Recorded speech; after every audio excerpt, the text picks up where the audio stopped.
Presentation to Pennington County National Guard and that's just going to be, I think, Gary Jensen is just going to. Same to you. Say, during the 5 minutes over yesterday, and then Bill was here watching. Greg says they watched it too, so if we want to just get up and say a question, that's what we'll do, I think. That way, I think everybody's still safe. Sounds good, trying to make sure you don't spend your public interest too long. All right. Sure. Sounds good, thanks for being here. Yeah. Yes, no problem.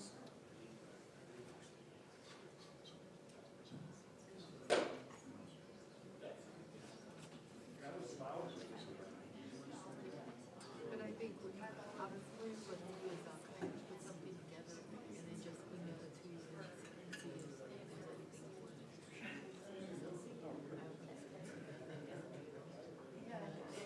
Whether it actually, whether they're interested in doing it.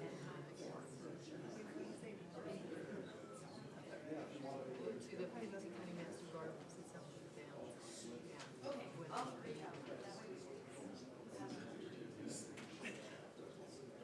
No, but it's county.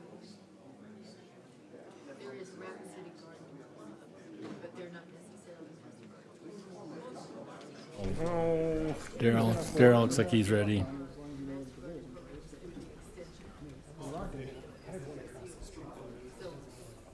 and every county has an extension agent.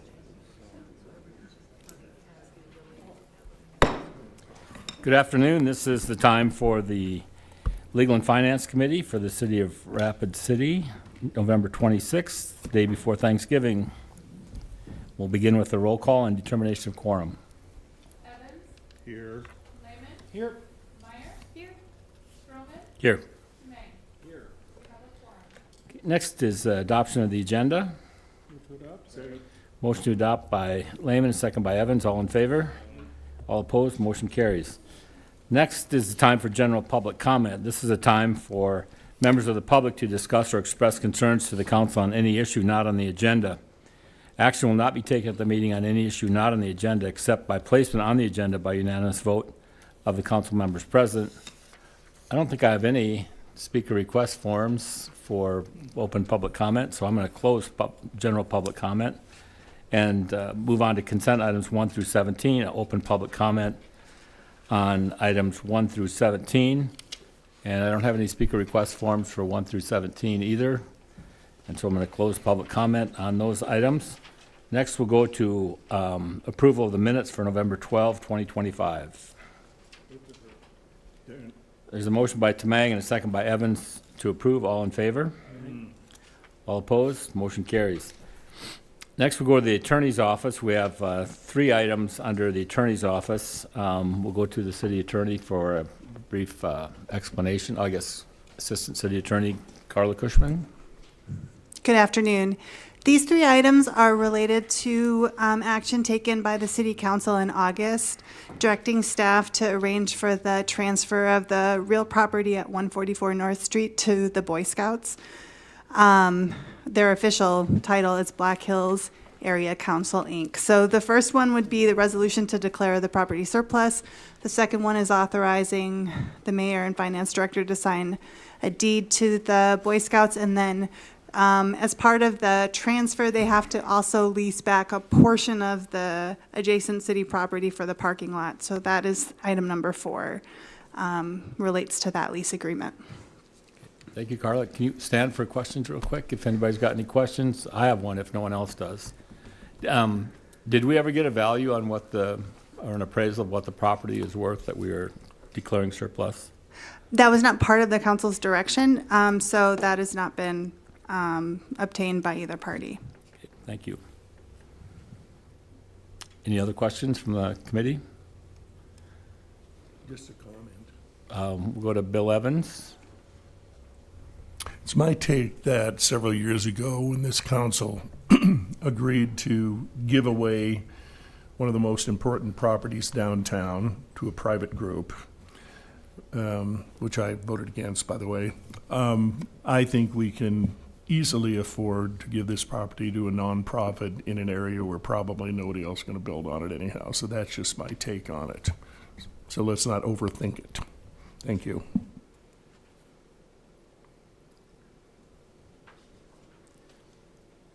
Okay. Adhering to the admonishment not to overthink it, can I get a motion? Because not that Bill would ever overthink anything. Move to approve all three. Okay, motion by Evans and a second by Tamang to approve items 2, 3, and 4. All in favor? All opposed? Motion carries. Next item, we'll go to the Finance Office, to Director Ainsley for items 5 through 9. Thank you, Mr. Chair. For item number 5, we do have a new individual who has joined our RSVP program, and so this is just acknowledging them for our workers' compensation matters. Item number 6 is our sales tax update for September. I'm happy to note that month over month in the general sales tax, we are up 5.63% compared to September of last year. For the year, we are up 3.53%. We are so far trending 0.8% higher than we had budgeted. In the Triple B or tourism tax, month over month, we are up 5.8%. Year over year, up 3.73%. And compared to budget, we are up 4.4%, or trending an additional $265,000. Item number 7 is for a life safety loan agreement. This was established by the council. This is for 777 and 789 Deadwood. The project has been completed at a total cost of almost $113,000. In accordance to the ordinance, we are able to provide a loan at 80%. That would be at $90,395. That would be amortized over 7 years, secured by a letter of credit. And according to the ordinance, the interest is set at 2%, and so that's what the loan agreement is set at, is at the 2%. For item number 8, this is a Vision Fund project that received funding from the committee as well as from the council. It's for the Rapid Creek Corridor Study to make some improvements to Rapid Creek that would enhance the fisheries as well as the ability to do some rafting down, I think, about 1.5 miles of Rapid Creek. There was a preliminary study that was done. Part of the Vision Fund request was to provide reimbursement to the group of half of that, so $8,420. Just before we process that check, we wanted to acknowledge that and make sure that the council authorized us to pay that.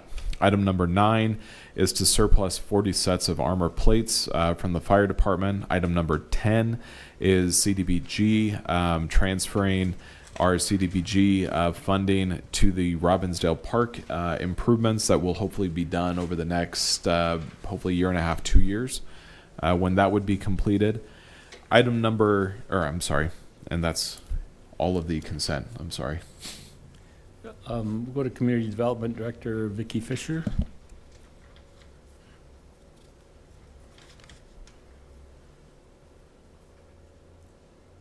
Thank you, Mr. Chair. Daniel, you could take my items if you wanted to. So our first item is... Hold on a sec. Hold on. Were you in for this?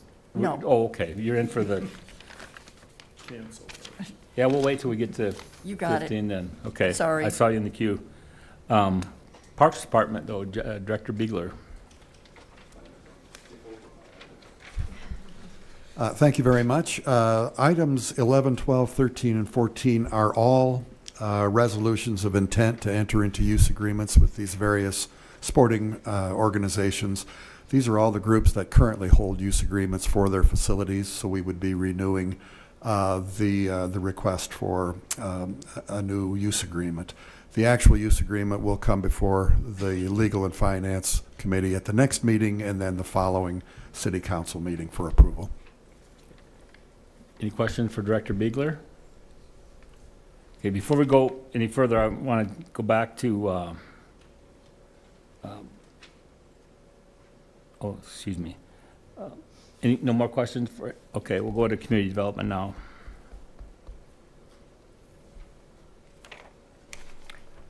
Thank you, Mr. Chair. So item 15 is a request to waive, to allow monthly payments on an abatement that was done. This is on a property owned by an elderly woman who lives out of state. She had a son in the area that was maintaining her yard, and he passed away.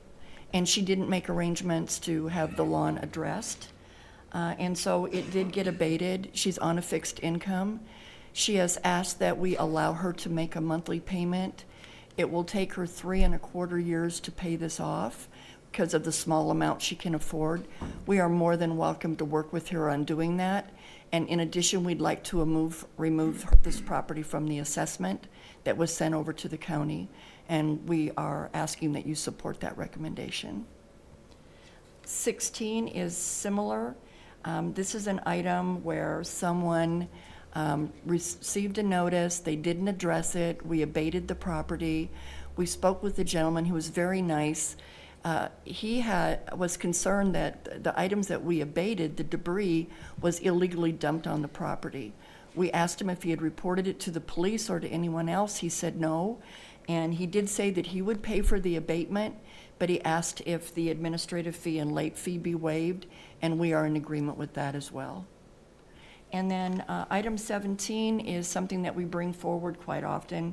This is a request to extend the service agreement at a no-cost time extension for the completion of the Rapid City Rail Yard relocation and railway alignment study. HDR is working diligently to obtain as much public input as possible, and so as a part of that, we would like to see that timeline extended. Thank you. Any questions from any of the directors? Okay, can I get a motion for the remainder of the consent? Oh. Mr. Evans. Thank you. I just want to thank you guys for showing a little compassion to some people that may not have the money to do these things. Shows the city can have a heart.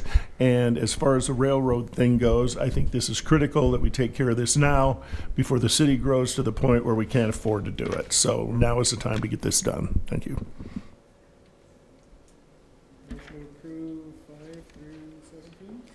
Got a motion by Lehman and a second by Tamang to approve 5 through 17. All in favor? All opposed? Motion carries. Next, we'll go to the non-consent calendar, and I'm going to open public comment on non-consent items 18 through 24. I have speaker request forms from Representative Mike Derby.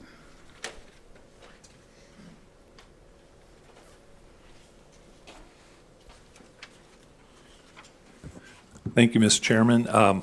Mike Derby, 3912 Park Drive. I didn't know if you were going to do a presentation first. No? Okay. So the reason I'm here is on item 21 in regards to the proposed ordinance regarding vacation homes. And I was on the committee, I was on the advisory committee, and I was there as a representative of the state in case there was any ordinances or regulations that needed to be changed on a state level to affect what we were doing here in Rapid City. As it finally came down to it, there was nothing that I had to do. As a matter of fact, the Department of Health that coordinates a lot of the licensing for vacation homes already has in place rules, regulations, and statute governing vacation homes. So really, it's a function of bringing into compliance to state statute and regulations and enforcement. And I think the plan that's been put in place, I didn't get everything that I wanted in that plan, but I think it's a very good plan and would ask for your support. I was hoping we'd have neighborhood notification if there was a vacation home that would go next door to you, that the neighbors around it would be notified, but that didn't make the final cut. The reason I'm here started 10 years ago when I owned the Canyon Lake Resort. We had a home that was owned by the owner that we bought, and we wanted to put it into the rental pool.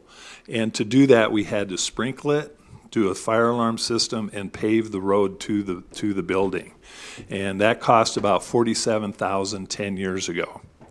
Well, in Chapel Valley, just down the street, another comparable 5-bedroom home, 2-bath, put it into the rental pool for Airbnb.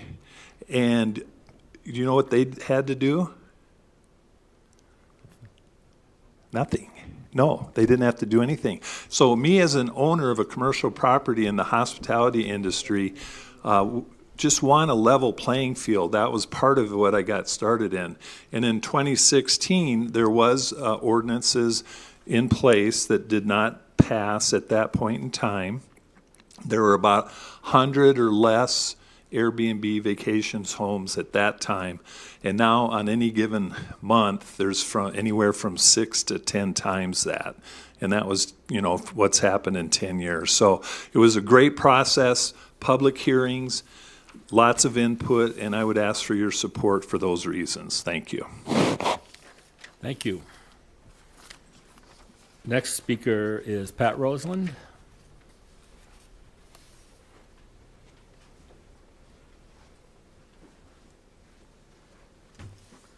Thank you, Pat Roseland at 1318 West Boulevard. I'm here to talk about the vacation home ordinance. I appreciate you allowing me to stand before you. I was a member of the Vacation Home Advisory Committee, which included those who operated vacation home businesses, hoteliers, and other interested groups, as well as some of you sitting on the dais today, to create an ordinance for the regulation of vacation home rentals for the city of Rapid City. The committee spent nearly a year, at times spirited conversation and frustration among the members concerning the pros and cons of creating this ordinance. This ordinance in front of you was drafted, which would not have been accomplished without the gentle persuasion of city staff who were instrumental in bringing this committee to this point today. In my opinion, this ordinance should have been stronger in scope. However, I am happy that those who use vacation homes in Rapid City will have the knowledge that the home will be safe that they are renting at that point.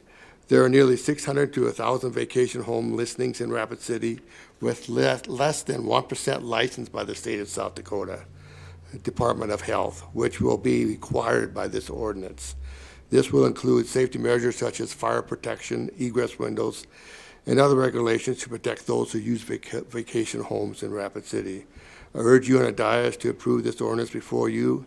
Although it's not perfect, it's a great beginning, and send it to City Council as a whole. Thank you very much. Thank you.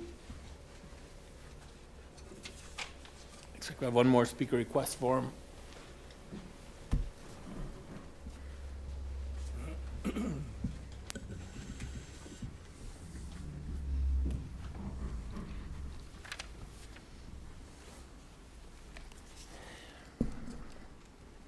Mark Millar on item 23.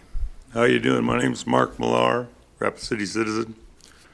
I was in, I guess Public Works is the committee yesterday. I listened to Mr. Wiss Associates here on the downtown beautification study that he did for St. Joe and Maine. I'm not here to bash him. He's firm as architects, and I'm sure they're very capable of working within the parameters that the city set them when they started that study. But as Councilman Tamang noted, $250,000 per intersection would be a large amount of money to spend for a very small section of property at each one of those intersections. I drove through there yesterday. That would be an outrageous amount of money. I think what that does demonstrate is that the council needs to be, or the city, whoever directing these studies, might need to be a little more conservative in their requests and set some parameters somewhere south of the blue sky. But he did bring up a very good point that I'd like to make, because I think won't be making his presentation today. He said one of the 4 things that the citizens of this city expressed to them was the safety in the downtown corridor. More trees. Let me back up a second. We have a beautiful city. I drove around it yesterday. We've got landscaping around railroad signposts and whatnot in the downtown area. We've done a lot. I'm sure we'd all like to see the city become more beautiful and do more. But the harder question is, and this is going to come up with the Mount Rushmore Road people also, what can we do to bring the city back to the citizens and take it away from the problems we got? It was suggested that we're going to take the license away from a private company when we should be making rules that span across the entire industry of selling liquor in this town. I think the idea of getting rid of those little shooters is a damn good idea. I am in Horace Mann Park twice a day, every day, walking my dog. I live 3 houses away.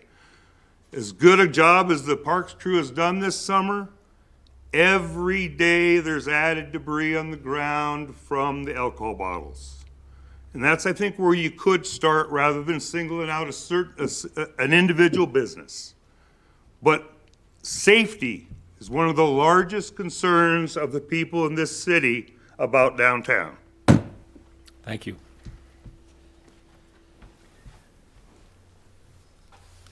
Okay, that's all the speaker request forms I have, so I'm going to close public comment on the non-consent agenda. And next, we're going to go to Public Works and have a presentation of the I-90 Corridor Climate Resiliency Plan by Lizanne Seller. Thank you, Chairman Stroman, and good afternoon, City Council members. I do apologize, some of you are hearing this twice, so we'll see if I can get through it a little bit quicker today, but I am here to present on the I-90 Corridor Climate Resiliency Plan. Just in case you don't know who I am, my name is Lizanne Zeller. I'm the Sustainability and Stewardship Program Development Manager housed in the Public Works Department here at City Hall. So a quick refresher on the U.S. Environmental Protection Agency's Climate Pollution Reduction Grant Program. This is a grant that the city was awarded in 2023. It was a $1 million planning grant to develop plans for reducing climate pollution or greenhouse gas emissions and other air pollution. It's a 4-year planning grant with 4 main deliverables due to the EPA. And I just, as a reminder, want to mention that this funding is not tied to any federal or state regulations to reduce greenhouse gas emissions. This is just funding to fund a plan. So I mentioned that there are 4 main deliverables due to the EPA. So we actually submitted our first 2 last year, March 1st, a greenhouse gas inventory and what was called a Priority Climate Action Plan. This was a short-term 5-year plan for reducing greenhouse gas emissions focused primarily on Rapid City. We had a very short timeline to get this plan done. And so we focused just on Rapid City. However, the Climate Pollution Reduction Grant was actually for the entire metropolitan statistical area, which includes all of Meade and Pennington counties, so a really large geographic area. So when we moved into the next deliverable, which is the Comprehensive Climate Action Plan due December 1st, we expanded our geographic scope to focus on the I-90 corridor from Spearfish to Box Elder. That's where most of the major development is, where most of the industry and people driving is along that corridor. So we expanded our scope. I'll show you a map in just a second. And then in 2027, we have another deliverable due to the EPA called a status report. So on the right side there is just a cover of the plan that we'll be submitting to the EPA December 1st, along with a link to where you can find it on the city's website and a QR code. It was also included with this agenda item today.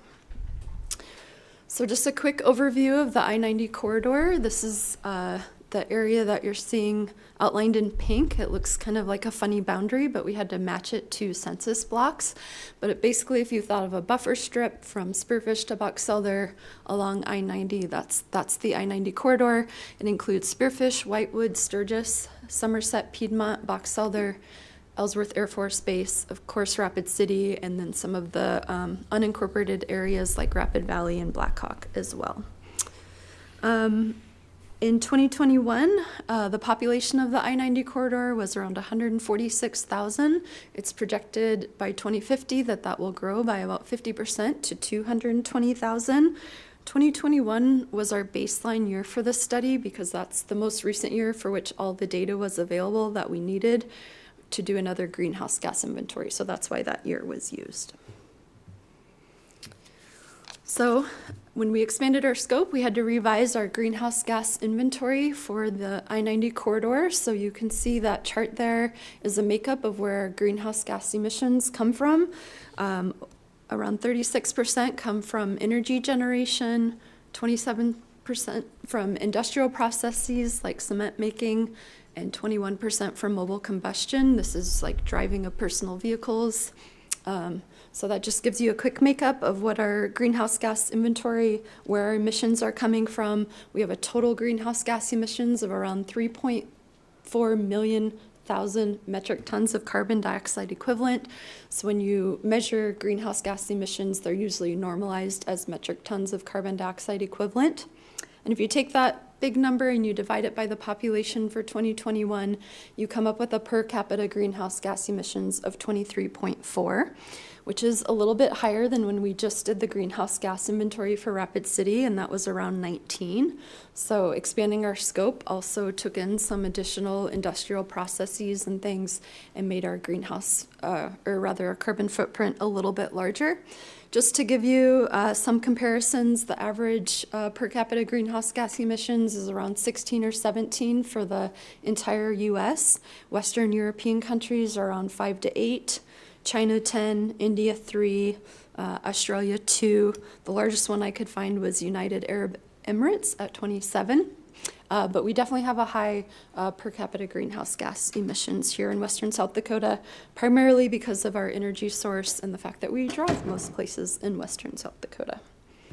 So assisting us in this plan, we had a task force comprised of all of the communities in the I-90 corridor, along with a variety of local organizations, local utilities, and other institutions. I think my email list has over 60 people on it, so it's a large group.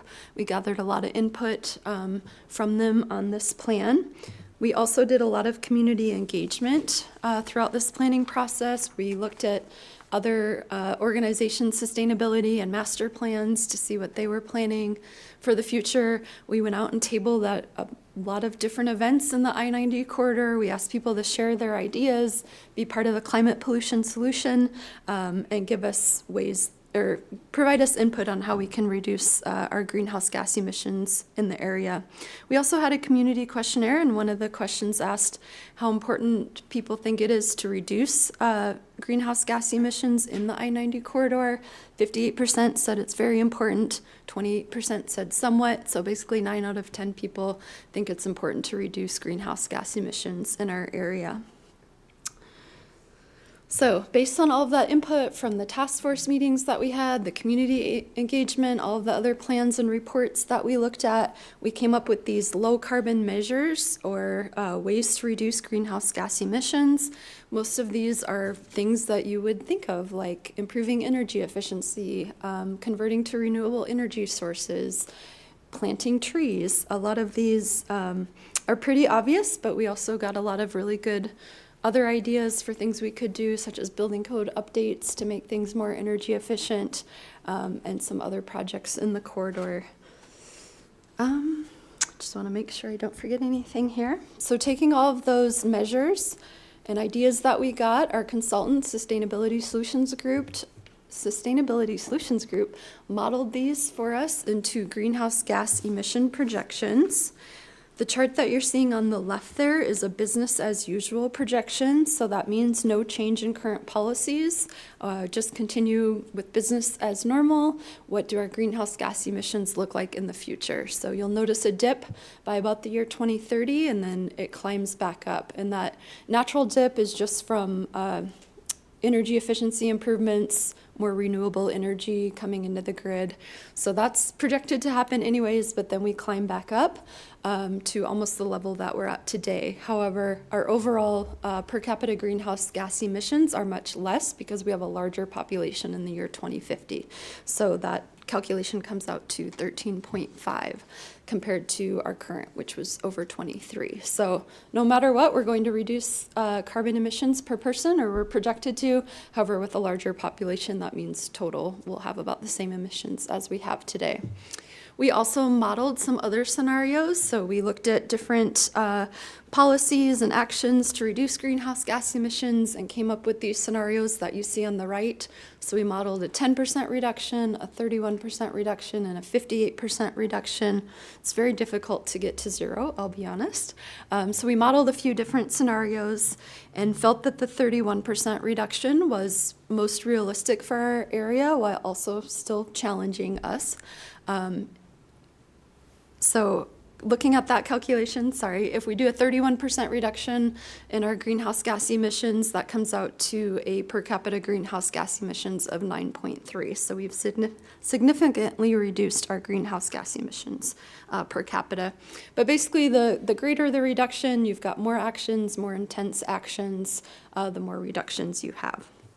So looking closer at that low carbon 2 scenario, what you're seeing, those colored bands at the top, those are actually our greenhouse gas emission savings. So those are the greenhouse gas emissions that we're eliminating by implementing different actions and ideas to reduce our carbon footprint. You'll notice the light yellow is one of the more major reductions, and that comes from transitioning to low carbon concrete and cement, and then the light blue is from electrifying personal vehicles. So this is based on the South Dakota Electric Vehicle Fast Charging Plan, which assumes that by the year 2030, 50% of new car sales will be electric, and that has a pretty significant greenhouse gas emission saving. It's there. So the area in gray, though, is all of the remaining emissions, so the other 69%, if you will. And this just shows a makeup of what that looks like. There's still a lot of emissions being generated from the transportation and industrial sectors, as well as commercial and residential heating and cooling of buildings. So as part of our plan, we had to do a benefits analysis. So doing all of this work also produces co-benefits. We know that cutting greenhouse gas emissions will also improve local air quality almost immediately. That results in better health outcomes for residents. There'll be economic benefits from energy cost savings, from energy efficiency improvements, some local jobs creation, long-term operations and maintenance and capital expenditure cost savings, as well as environmental benefits. So planting a lot of trees means we'll have better air and water quality. We'll support wildlife habitat, reduce stormwater runoff, and our urban heat island effects. So a lot of benefits from this work as well. So just to wrap up here with next steps, as I mentioned, we'll be submitting this plan to the EPA December 1st. I'll be doing some plan presentations throughout the I-90 corridor over the next couple of months. We'll also be doing a public presentation of the plan on December 11th at 1 p.m. on Zoom. For anyone that's interested, I can get you the link to that. It's open to the public, and it'll be a lot more detailed than what I went over today. Through all of next year into 2027, we'll be doing some ongoing planning and engagement activities, and then wrapping up this grant in August of 2027 with a status report. I know I went over this pretty quickly, so I do want to offer I'm definitely available to meet with any of you, go over all of this in more detail. I know this was a very quick overview, so please know that I'm available and would be happy to meet with you separately. And then I do want to give a big thank you to my coworker, Morgan Twombly, who's in the audience today in the back row. She's the environmental planner housed in the Community Development Department that oversees the air quality program, and she's been extremely helpful in developing this plan, as well as she went out and did a lot of community engagement activities with me in hot, windy conditions this summer after hours, so she was a really big help. Appreciate her. And then thank you as well to the City Council for allowing me this opportunity to work on this grant. We've gained a lot of knowledge, information we didn't have before, and I look forward to applying that in the years to come and hopefully creating a more sustainable community with that, I'll stand by for any questions. Thank you, Lizanne. We'll go to Councilman Bill Evans. Thank you, Lizanne. I think this is very well done, and I want to congratulate you for bringing these people together, because this is the kind of regional planning that we need to do in order to make sure we don't become a dumping ground for people who move here simply because they don't have much of a sense of community. Now, some of us are old enough to remember when you drove north of the city and you left Blackhawk, you drove through an area that looked exactly like between Munich and Salzburg. It was spectacularly beautiful just 50 years ago. We've seen that all change, and I think that's because of the lack of regional planning. And I think we need more regional planning. The fact that you brought all these groups together maybe indicates that it's still possible to do this, and maybe we need to expand that and keep these groups talking to each other when it comes to mass transit for the future, or things as simple as dark skies. A few years ago, when I went up on the top of Terry Peak to look at the comet Neowise, I had to look up the name, I couldn't remember it. I was shocked that because of the glow and all of the light scatter from the valley between Rapid City, Clearwater, Spearfish, you could not see the comet from the top of Terry Peak. That's pretty sad, because there was a time not that long ago when you could drive 5 miles north of Rapid City and you could see the Milky Way beautifully, or even from Pinedale Heights, where we both grew up, by the way, right there. So anyhow, thank you for doing this, and I hopefully we can look forward to more cooperation with our surrounding communities in the future. Thank you. Motion to acknowledge? There's a motion to acknowledge by Lehman and a second by Meyer. All in favor? All opposed? Motion carries. Next is item number 19, resolution number 2025-141, a resolution of intent to establish the Mount Rushmore Road Business Improvement District. I have a motion to approve by Tamang.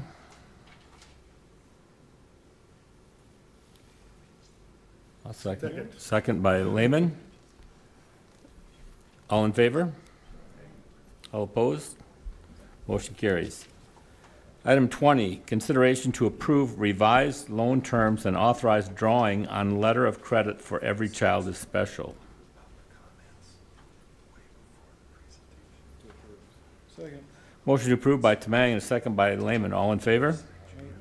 All opposed? Motion carries. Next is item 21, first reading and introduction of ordinance number 6698, an ordinance amending Title 17 to define and adopt regulations for vacation homes. We'll go to Councilman Stephen Tamang. Presentation. That's okay.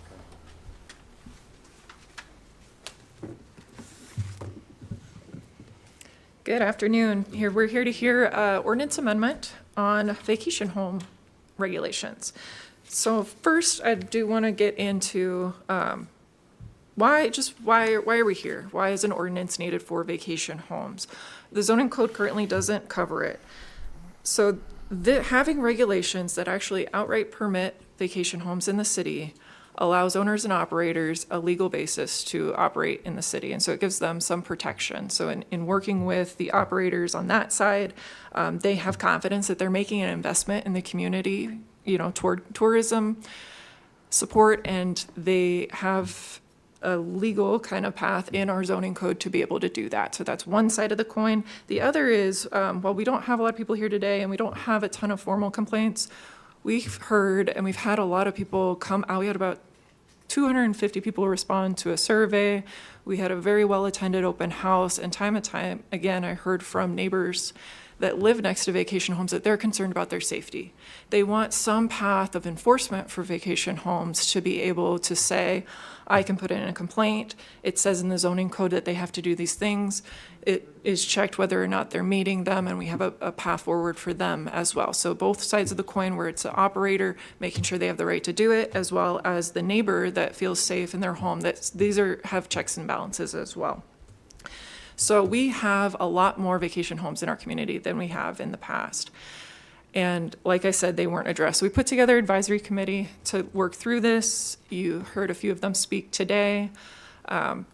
we held a lot of meetings. There was a lot of discussion back and forth on both sides. Same kind of idea with the public, where either the operators want to have their rights to it or the neighbors want to have their protections. And so that all of those conversations were vetted through this advisory committee.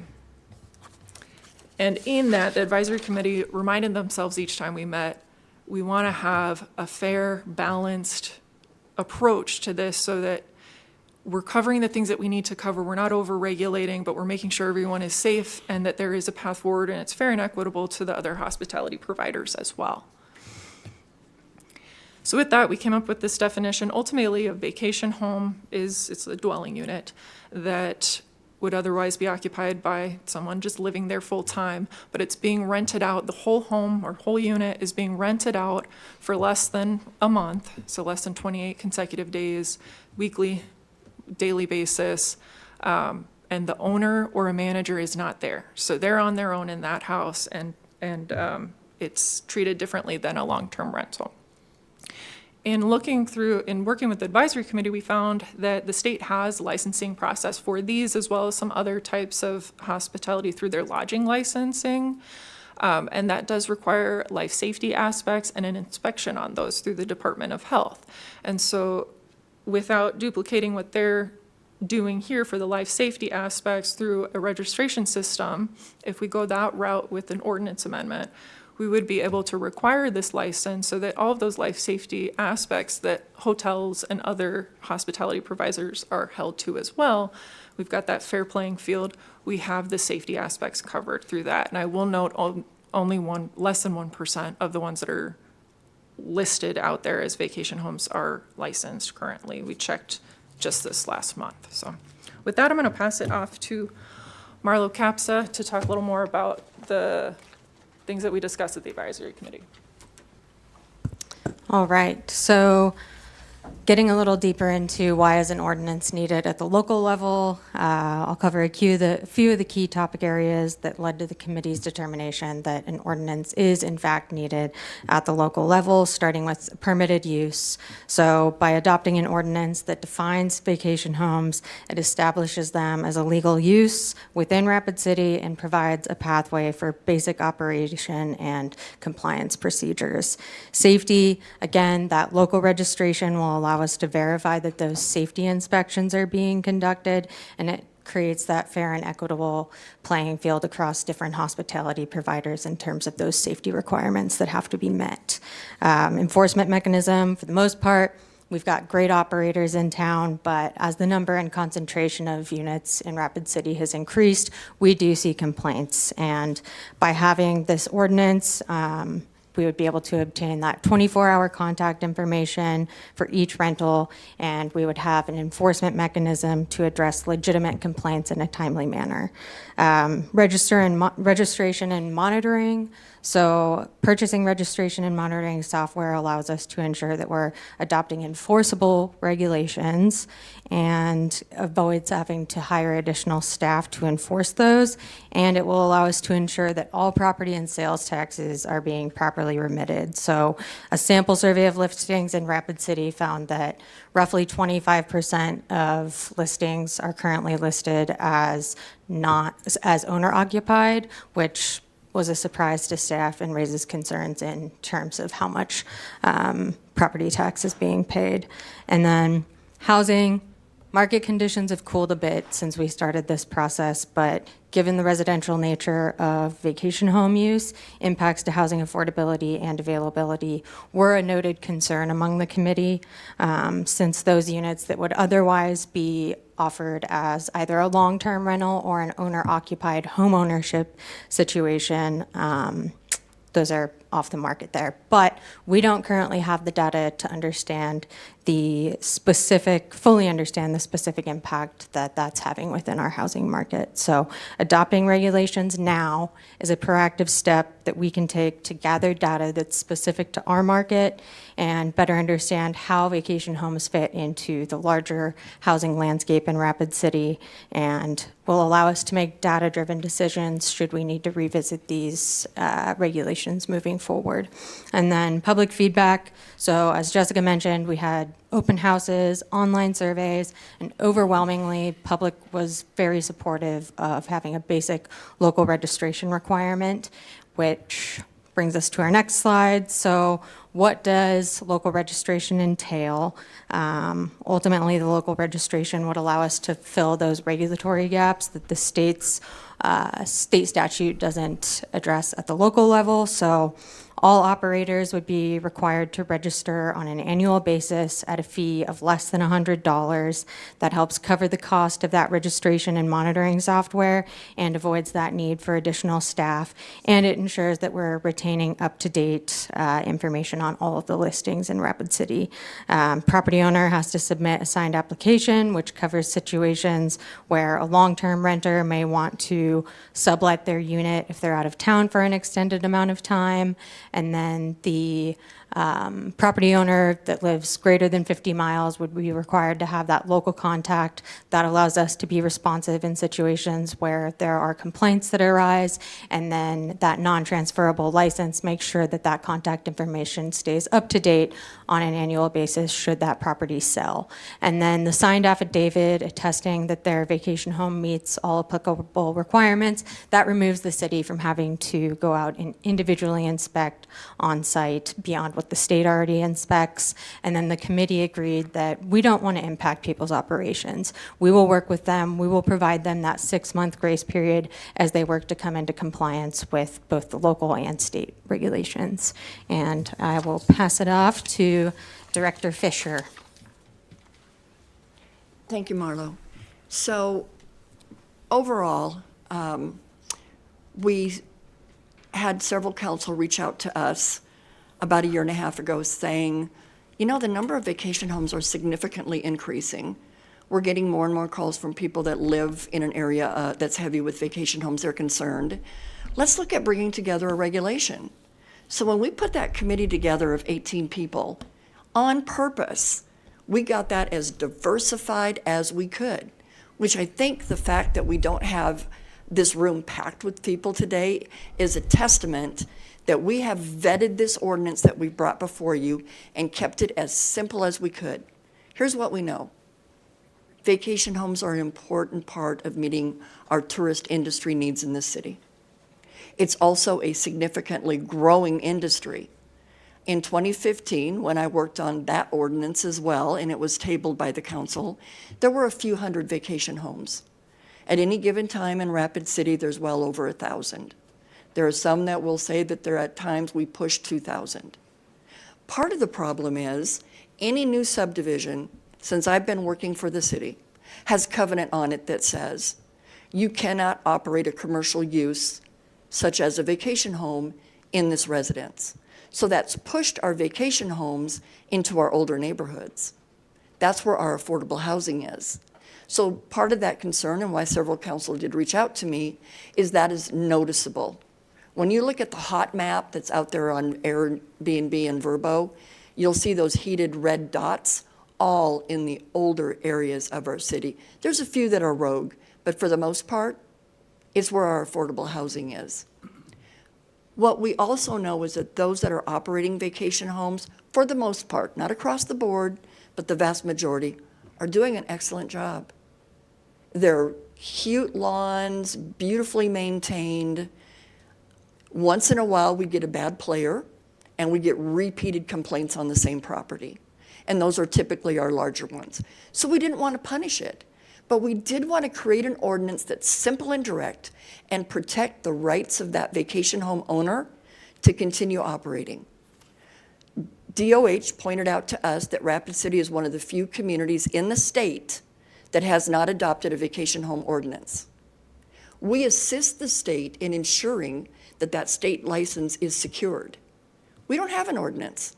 So out of all of these vacation homes, less than 1% inside the city limits have secured the state license, which addresses all of the safety elements that is required and comparable to other hotel industry uses where they've got to meet that standard before they're able to open the door.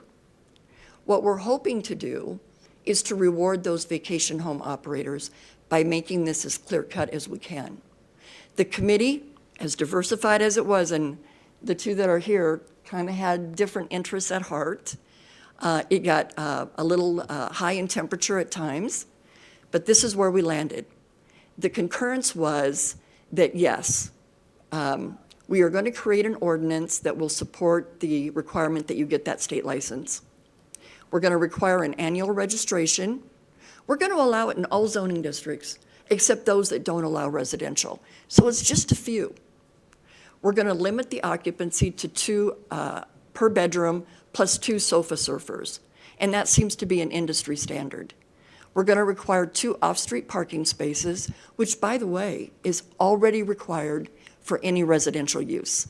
So it's not going to be a hardship. These are already providing that.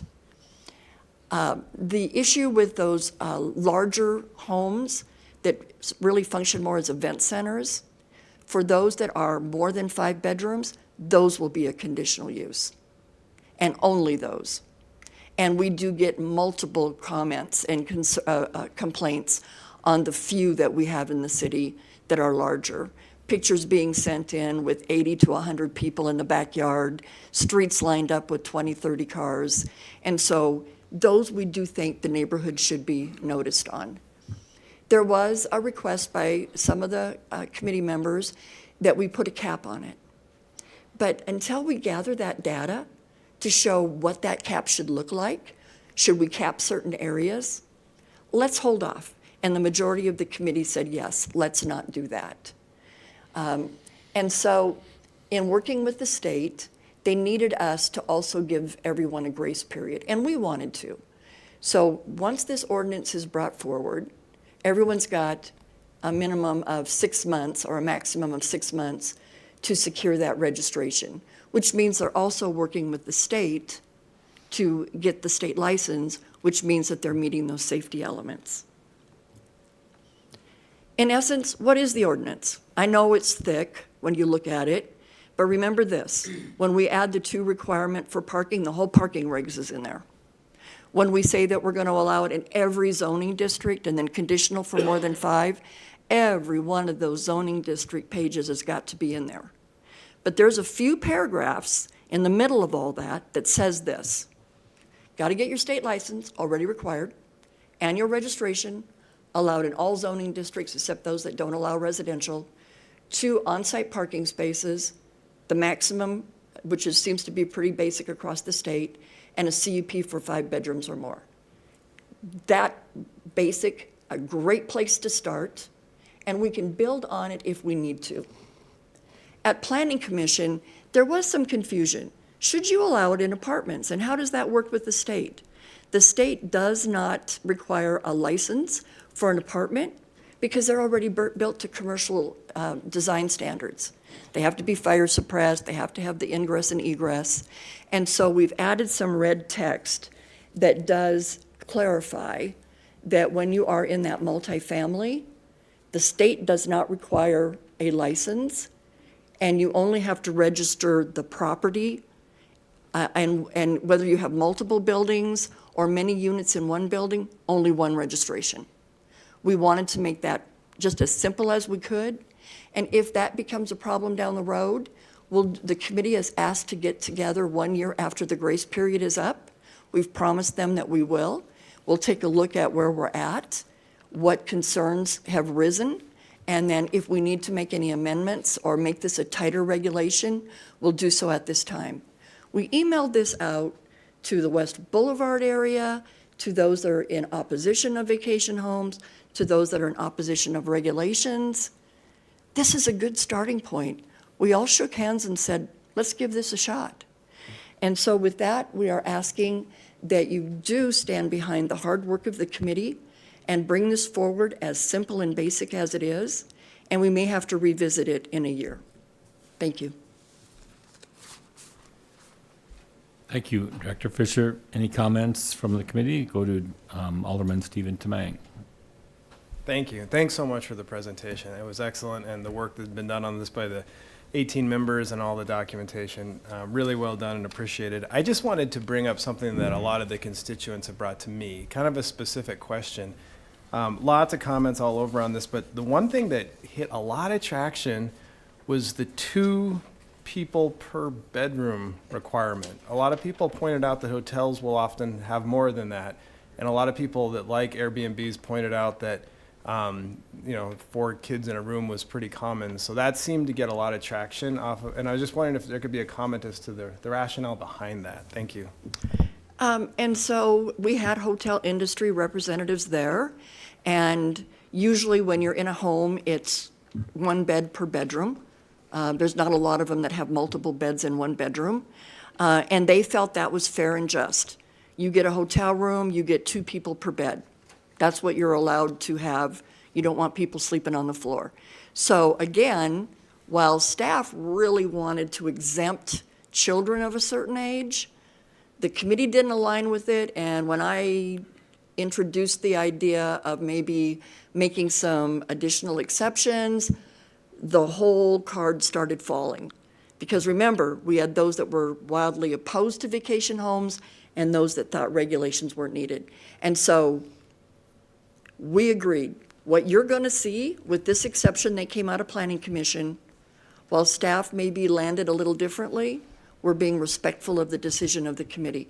That's not to say that if you at council believe that there should be a provision that might say children 5 and under are exempt from that head count, that could be something that would align with what a lot of hotels do. But again, it was not the decision of the committee. Anything else, Stephen? Okay, go to Councilman Bill Evans. You can stay there, Ms. Fisher. This in no way addresses the other issue of Airbnb, say a person that has a home, they're upstairs, they live in, and the downstairs is completely rented out. This does not in any way regulate that, which is a different set of problems, right? So this is just exclusively for whole homes, not owner-occupied, correct? Mr. Chair? Please. That's absolutely correct.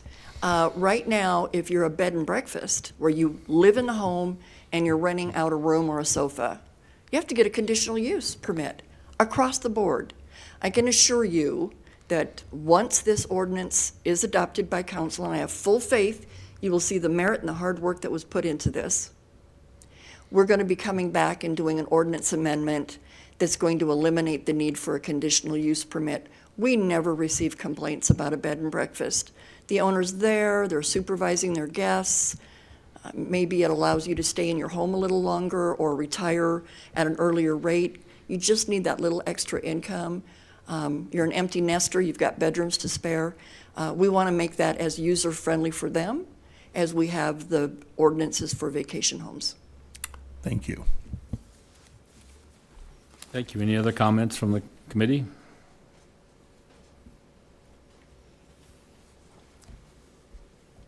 Anybody want to make a motion?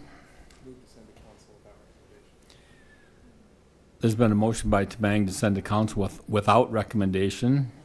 Second by Lehman. Any discussion? Mr. Chair, I offer a sit-down meeting with any one of you if you would like to, between now and the time that this does go to council, go into any depth. If you would like me to email you just those sections of the ordinance that speak specifically to the language that I shared with you is very clipped, I can get an email out before I leave today. Thank you. The motion on the floor is to send to council without recommendation. All in favor? All opposed? Motion carries. Next item is Alderman items and presentation of draft downtown Rapid City landscape master plan and funding options by Chris Worley of Wiss Associates. However, I spoke with Councilwoman Meyer earlier, and I wonder if she would take the floor. Thank you, Mr. Chair. Yes, I just said that due to the holiday, we've sort of been filling in. So I think 3 of the 5 of us were on yesterday's panel, and I think Councilor Evans watched, and I believe everybody has seen the presentation. And so I just asked Chris if he'd maybe give a really high-level overview, just so we don't have to be redundant since I know we heard, but also it's another opportunity if you've thought of anything since yesterday, but I don't think it will be a full presentation. So thank you, Chris. Thank you. We can proceed, Chris, with that in mind. Thank you. All right. Yes, my name's Chris Worley with Wiss Associates. I'm a landscape architect, and we've been working on this project since May. The project is generally from East Boulevard to West Boulevard and Omaha Street to Kansas City Street. The project entails looking at all the intersections downtown and providing a cohesive plan that is consistent throughout downtown on all of our intersections, elevating them to a level that's, provides a district feel to downtown. We've taken what works on 6th and 7th Street, the colored concrete, and the framework that we've provided, 20-some years ago for the presidential sculptures, and how that has been successful, the concrete anyway, and applied that throughout the entire downtown, and then upgraded all of the intersections with low maintenance landscape and boulders, and just bringing it up to a modern landscape that is low maintenance. The plants are all drought tolerant. They do need supplemental water for establishment.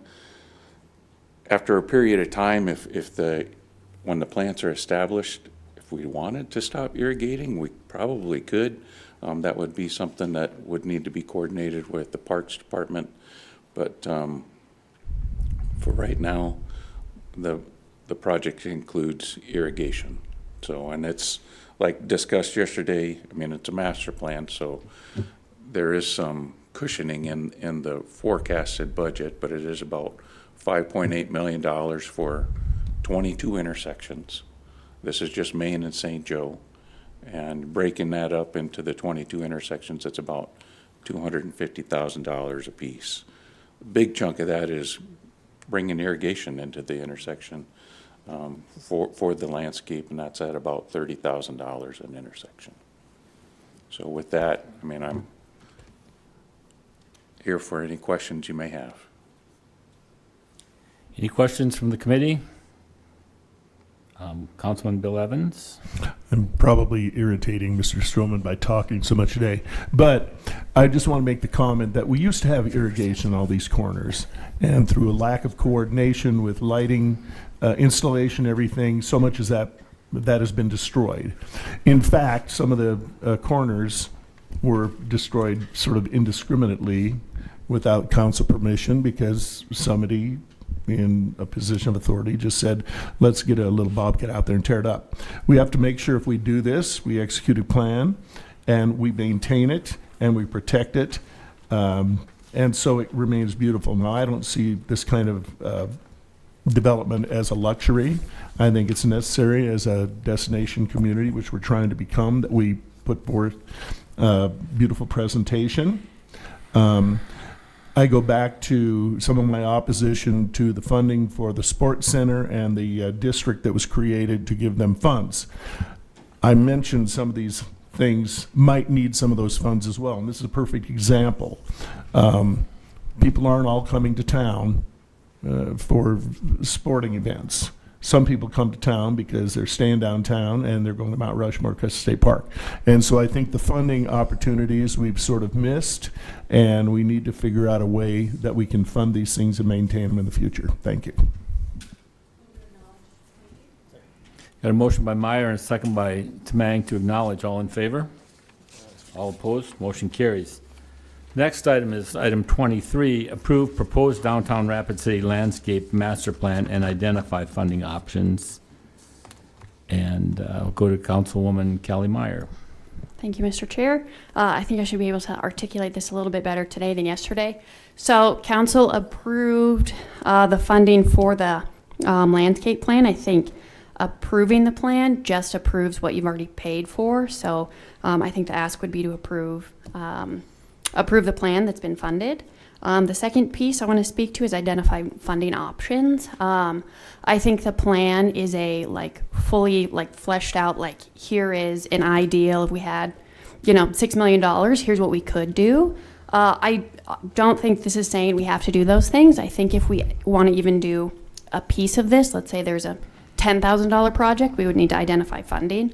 And so I think the idea of identifying funding options is just the intent that if there's anything in the plan we ever want to do, we need to figure out where those dollars would come from. And it does not have to be, the $6 million option. It could be a piece of that. So, and even if we do this, if you approve staff to identify funding options, you would still see a project proposal come forward. Let's say there's a special project would need to be proposed.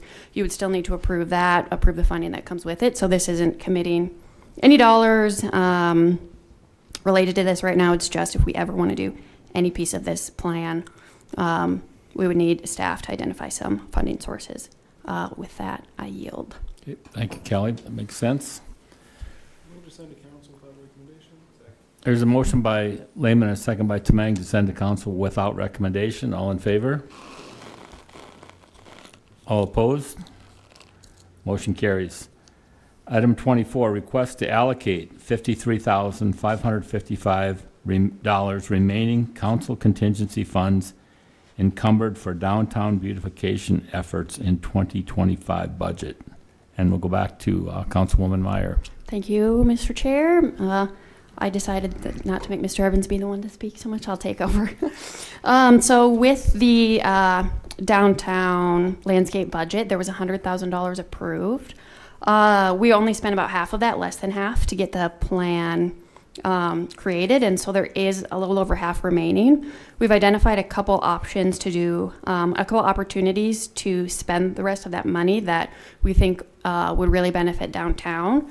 Of this $53,000, $16,000 has been identified for string lighting between the shops at Main Street Square building and that parking garage. I think as someone who uses that parking garage, I think having lighting, especially this time of year, is going to be a huge benefit. So safety aspect to that, and plus aesthetically, I think it looks really amazing. And then the remaining of that is for a proposed mural project for downtown. And we actually have the executive director of the DAL here with us if there are any questions, but we have asked the DAL to be the ones leading the mural project RFP process. So the idea is that we would allocate, I think it's 36,000-ish, and they would be able to facilitate the process. And so I do have Travis here if you have any questions, but I think the idea is that we have some local artists create some cool things for us on some identified spaces. We really see a lot of traction with tourists and our locals using the murals that we have. They get a lot of exposure, and so if we're able to do a couple really big projects with that remaining funding, I think we're going to see aesthetically it's going to be great. I think we're going to see more people utilizing that. Something we're looking at is a mural trail so people can explore downtown and get photos with all the murals.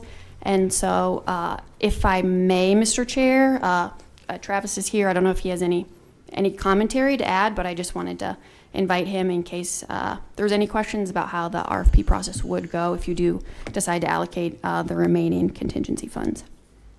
Okay, go ahead, Travis. Yeah, thank you, Mr. Chairman, and thank you, Council. Good afternoon. Like Callie said, Travis Duis, I'm the new Executive Director of the Arts Council, the operators of the Dahl Arts Center.